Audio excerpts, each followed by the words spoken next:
ہر کتاب علم دیتی ہے، لیکن ایک کتاب ایسی بھی تھی جو پڑھنے والوں کو عقل نہیں انجام دیتی تھی۔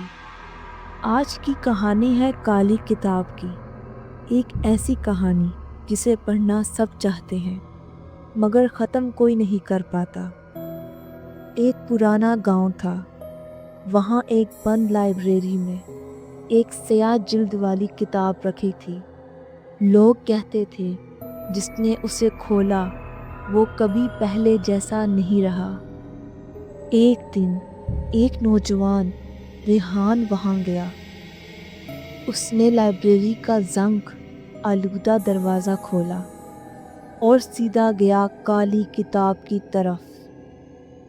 اس کے ہاتھ لگتے ہی کتاب کے کور سے ہلکی سی سرسراہٹ ہوئی۔ ریحان مسکرایا، پرانے کاغذ ہیں، کچھ نہیں۔ ریحان نے پہلا صفحہ کھولا۔ اس پر لکھا تھا، جو یہ لفظ پڑھے گا وہ کہانی کا حصہ بن جائے گا۔ ریحان ہنسا، واہ، ڈرامائی کتاب ہے، اور پڑھنے لگا۔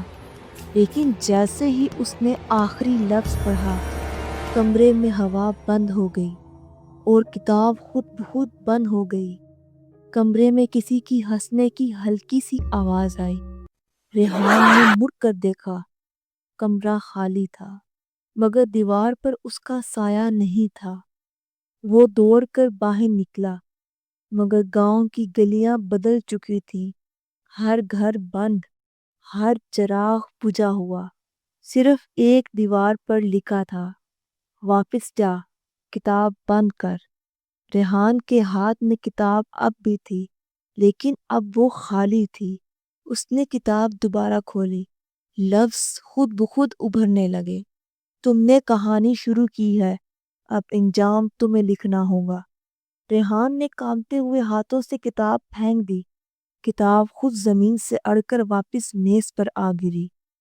ریحان نے آخر پیچھے مڑ کر دیکھا اور لائبریری کا دروازہ خود بند ہو گیا۔ اب صرف کتاب کھلی تھی اور ایک نیا صفحہ لکھا جا رہا تھا۔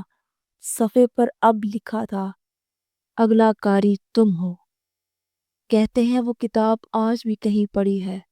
اگر تمہیں کبھی کوئی پرانا سیاہ کور والا نسخہ دکھائی دے تو یاد رکھنا، کہانی ختم نہیں ہوئی، بس اگلا صفحہ تمہارا انتظار کر رہا ہے۔ مورل آف دا اسٹوری: ہر چیز کو جاننے کی خواہش اچھی ہے مگر کچھ علم انسان کے بس سے باہر ہوتا ہے۔